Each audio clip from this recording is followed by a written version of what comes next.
You're listening to Seattle Real Estate Podcast. Hey everybody, welcome back. I'm Sean Reynolds, the owner of Summit Properties Northwest, Reynolds and Kline Appraisal, and your host, more importantly, of the Seattle Real Estate Podcast. Today, we're talking about groceries. We've got an issue with groceries in Seattle. What is that issue? The issue is employees are told they can't wear Black Lives Matter buttons at the Seattle area Fred Meyer and QFC stores. Now, why is this a big story, and why is this being picked up kind of on the national media? Well, I think it's an issue of some people think that it's acceptable, other people don't. Let's check it out, see what it says. All right, this is from Seattle Times, Paul Roberts. He's a business reporter. I've had a number of his articles lately. I think it's really good content, and I think it's pretty direct, and I don't think it has a bias one way or the other. If there is a bias here, I'm not seeing it. Let's check it out.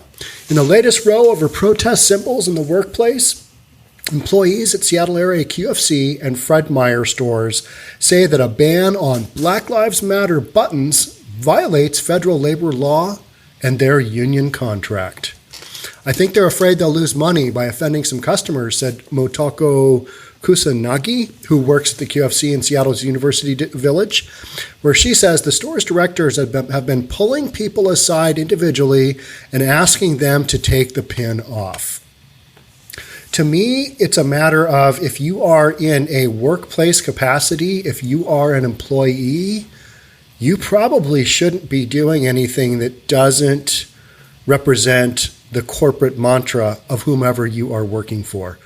At home, in your personal life, do whatever you want. Where I draw the line there as a small business owner, if I had an employee who was running around with a Summit Properties Northwest shirt or a Reynolds and Kline shirt, we don't have any Reynolds and Kline shirts, but if we did, and then they were also mixing that with another message that doesn't necessarily, it doesn't represent either Summit Properties or Reynolds and Kline. If that is out there, I would probably tell them, yeah, maybe let's not do that. And the reason being is because business kind of has to be a little bit less out there and in your face. And in a grocery store, you're selling groceries to all kinds of people. So it is a business decision. But it's also a matter of, okay, you're telling people that they can't wear it at work. All right, I get that. Does it violate a union or federal labor law? Boy, I think that's a stretch, but we're gonna figure it out here. I know that it was Kroger had an issue with a couple of employees saying that a heart shape that had a few different colors in it was representative of the universal gay rainbow, LGBTQ, and the rest of those letters that I can never remember. Sorry about that. But that's kind of a different story than employees showing up at work with Black Lives Matters, and then managers saying, hey, yeah, our corporate policy is that we don't have any political stuff. Because at a business, I think you got to be as neutral as possible. That's the bottom line. Because you're going to be serving both people who believe in Black Lives Matters, and then there's people who are afraid of it, and then there's people who are wildly opposed to it. And so in a grocery store, I think you got to keep things neutral. That's my bottom line. And as a business owner, that's what I tell my people is, hey, if you've got a political agenda, that's one thing in your personal life. But like as a real estate broker, there's really no differentiating your personal from your business because it's all out there. And if somebody hires you to sell a home, then they're hiring you as a person. And if you have these political beliefs that are super strong out there, it'll benefit some people, a little niche, but it doesn't necessarily reflect the whole of a company, and you can get in trouble doing that, especially if you've gone down either a far left or a far right extreme. It's not good. And you see those people get let go of their from the real estate brokerages all the time because the brokerages, they don't want to deal with the fallout of having somebody say, you know what, is your firm a far left firm? Is that what you're all about? Is that what you believe in? And then the owner's got to go through the whole, no, that's just one person's opinion. I'm really sorry about that, but that doesn't reflect the whole opinion of our company.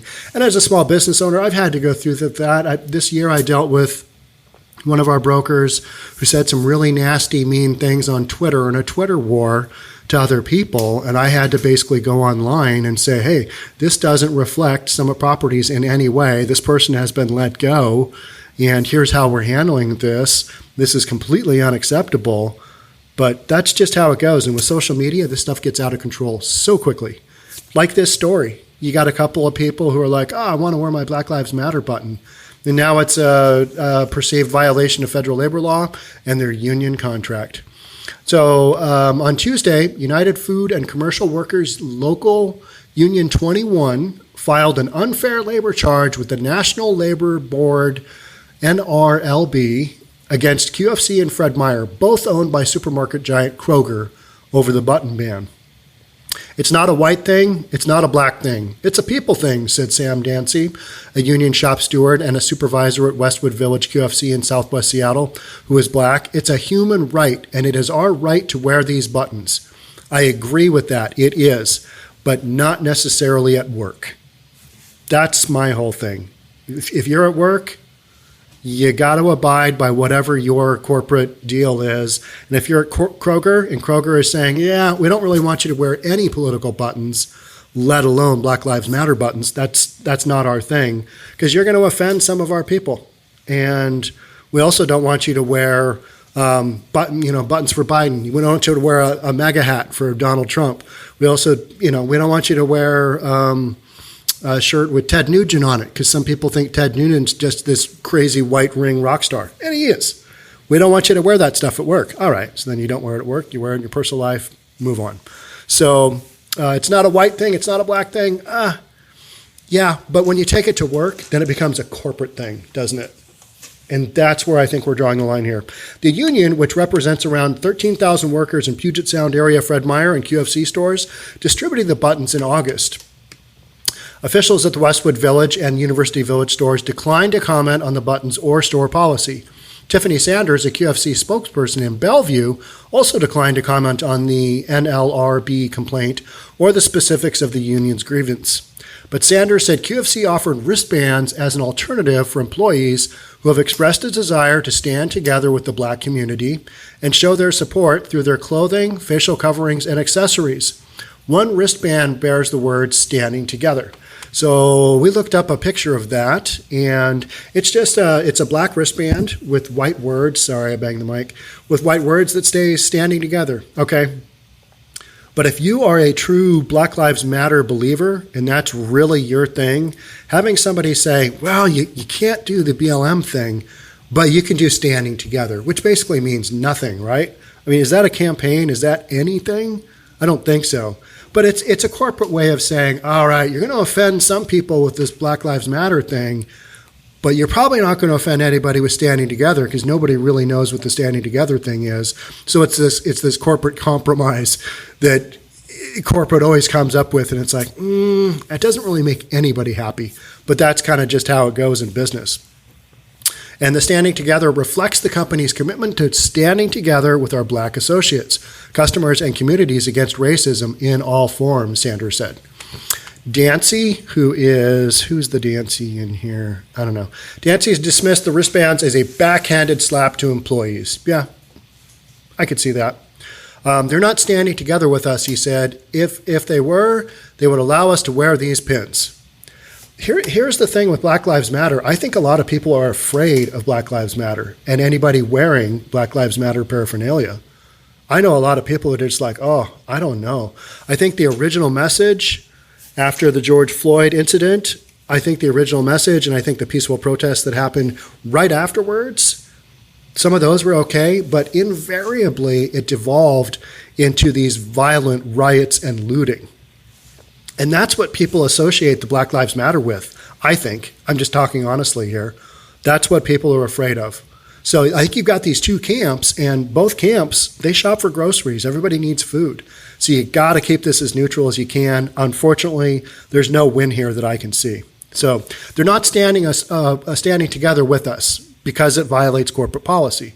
But we're going to let the union lawsuit kind of sort it out and figure out which way it goes. Be interesting to see how this goes. Kusanagi said employees had largely ignored the wristbands. There's a huge pile of them in the break room, so nobody is wearing the stand together compromise wristbands. Union officials said that when unfair labor charges are filed, the NRLB typically gathers evidence from union members and employers and then determines whether violations have occurred. The process generally takes 1 to 2 months. I wonder what the actual violation is. You're not allowing somebody to wear a political statement at work. Is that a violation? I think that's a stretch. But it's also, this is a PR thing for Black Lives Matters movement. And here, guess what? I'm talking about it, right? So maybe they won. All right, the dispute over Black Lives Matter symbols follows months of protests over police violence against black people, as well as many efforts by corporations to accommodate employee participation and support for the Black Lives Matters movement.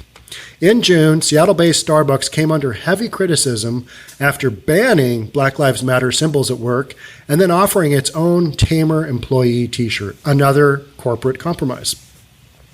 An internal Starbucks memo expressed concerns that the Black Lives Matter motto might be exploited by agitators to amplify divisiveness.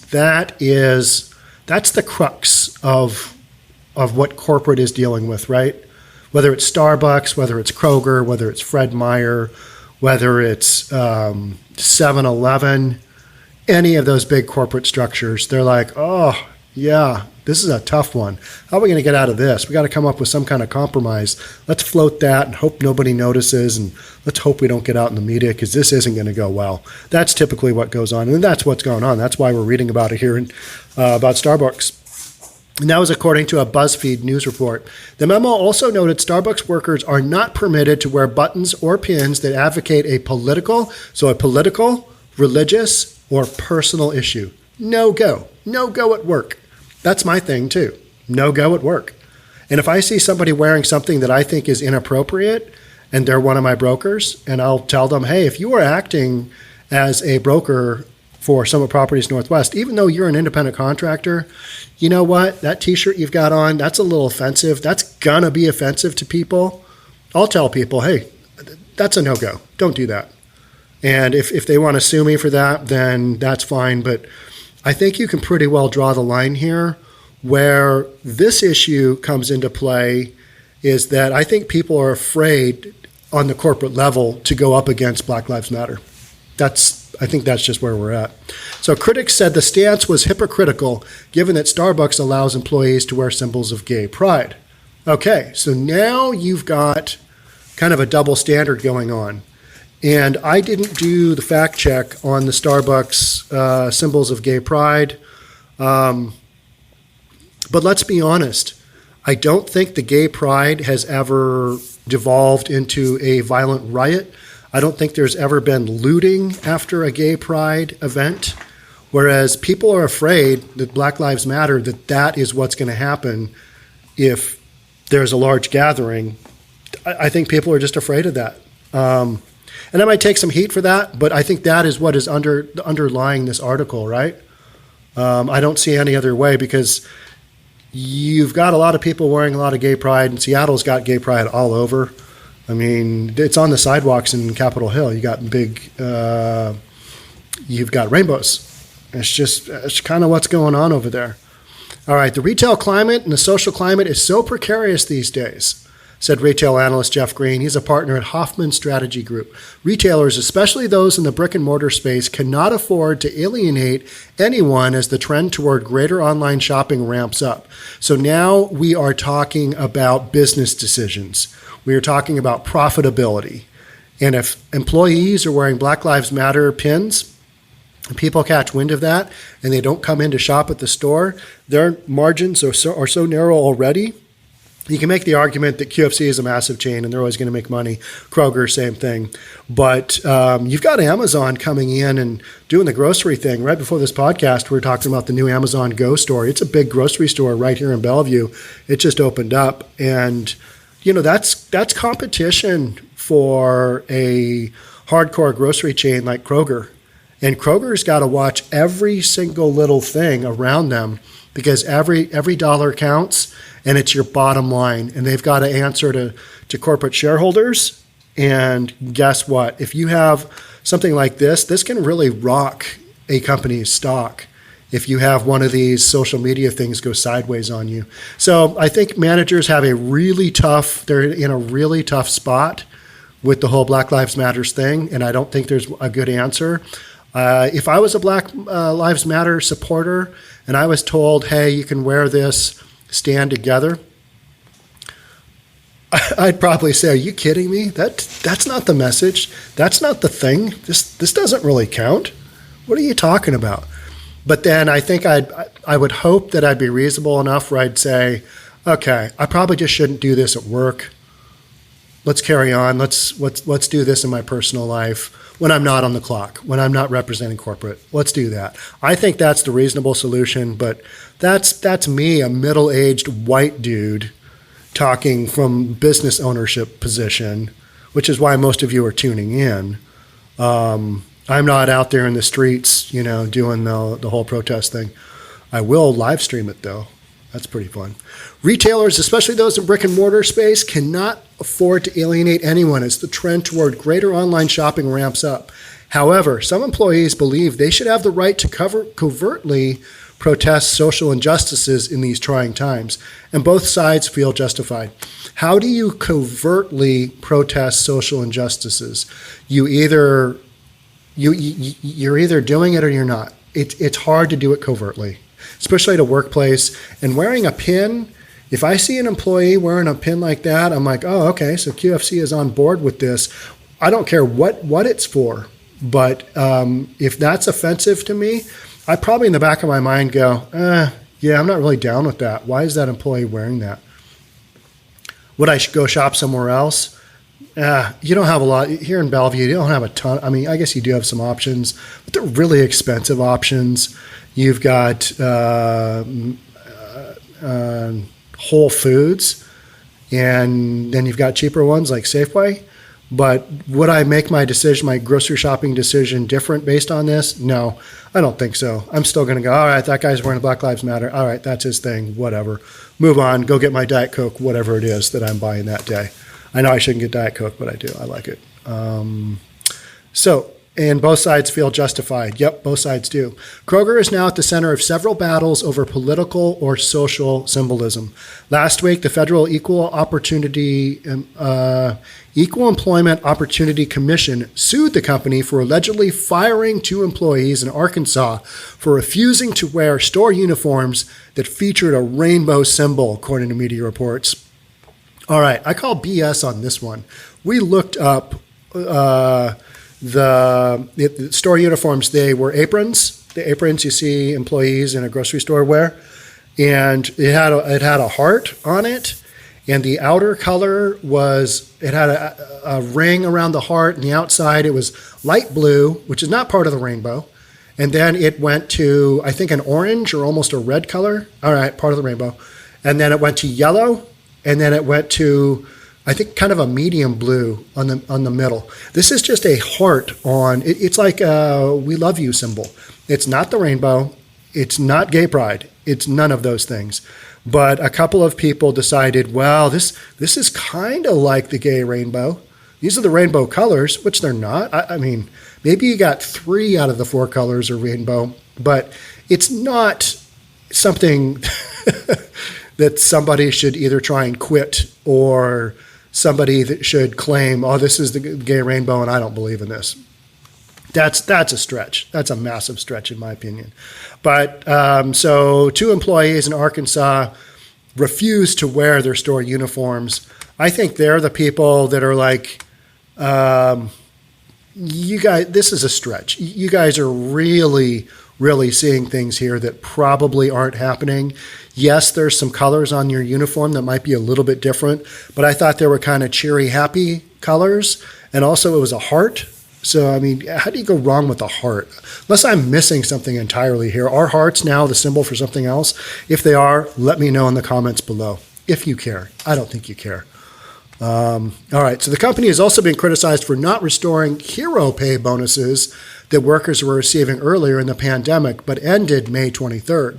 Following criticism for ending the bonuses, the company reportedly then offered one-time thank you bonuses as of much of $400 in 2 installments, which ended June 18th. All right, that's aside from anything else. The hero pay bonuses, that doesn't have anything to do with Black Lives Matter. That's just heaping more kind of criticism onto Kroger.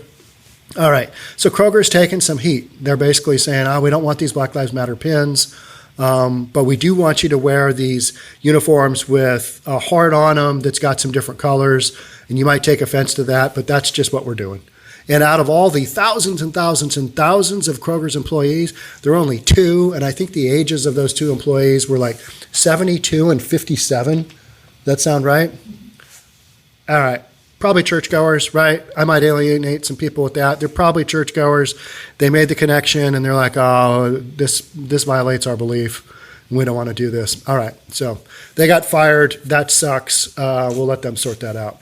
But workers like 𝒂𝒕𝒍𝒆, if I'm butchering that name, I always feel horrible because you take a stab at somebody's last name and you get it wrong. You look like a moron, and people know. I was watching Tim Pool the other day, and he was not able to say the word 𝒆𝒂𝒄𝒂𝒔𝒕, and neither was his producer or his sidekick. They just butchered it. It's an Indian name, and it's really awkward, and it's spelled P-U-Y-A-L-L-U-P, so it's just this weird-looking word. So whenever I read somebody's name, I'm aware of how often people butcher words here in the Pacific Northwest because, let's face it, we're in Indian territory. We're in Indian territory. Seattle, Chief Seattle, so many of our towns are named after Indians. And so when people butcher those names, I always think, God, I don't want to butcher this person's name, 𝒂𝒕𝒍𝒆. But workers like 𝒂𝒕𝒍𝒆 say the health risks facing frontline grocery workers remain significant. If anything, if it has gotten worse because we have very little power over our customers who wear no masks, 𝒂𝒕𝒍𝒆 said. Where are they not wearing masks? Maybe they're just making the statement in general. Those risks are all the more galling, adds 𝒉𝒂𝒕𝒍𝒆, given that the grocery chain is doing well financially despite the pandemic. They're still making money every single day, he said. All right, but that's beside the point. Whether a company is doing well or not has nothing to do with anything. That is their success and their success alone. You can't say, well, they're doing really well, so you should allow these employees to wear whatever they want.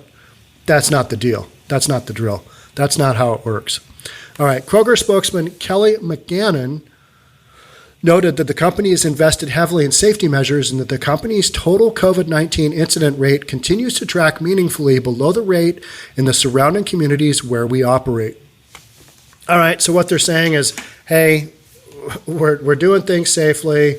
We put some money into stuff, and we don't believe that our COVID-19, that we're at any greater risk than any other store kind of in our environment. We're doing good things. So they're giving the corporate mantras, hey, we're okay. Still keep shopping at us. We'll keep taking the hits. We've got the whole heart with a quasi-rainbow around it, and we've got the issue of Stand Together, which is a corporate compromise for the Black Lives Matter pins. A lot of drama, and this stuff will just blow over here shortly, guaranteed. It'll blow over, and in the meantime, we talk about it. And as we have updates here, I will share them with you on the Seattle Real Estate Podcast. All right, I'm going to record another podcast. The Seattle City Council has vetoed Mayor Jenny Durkin's decision to try and overthrow the defund the Seattle police. Lots of drama here in Seattle. We've got Black Lives Matter pins. We've got defunding the police. We've got recall efforts for 2 major politicians here in Seattle. Just a lot going on. So make sure you tune in to the Seattle Real Estate Podcast because we do cover real estate sometimes, but you guys don't really want to see real estate. You want to see business and all this other stuff. So that's what I'm going to feed you. All right. I'm Sean Reynolds from Summer Properties Northwest, Reynolds and Kline Appraisal. Thank you so much for tuning in. I will catch you on the next one. Bye for now.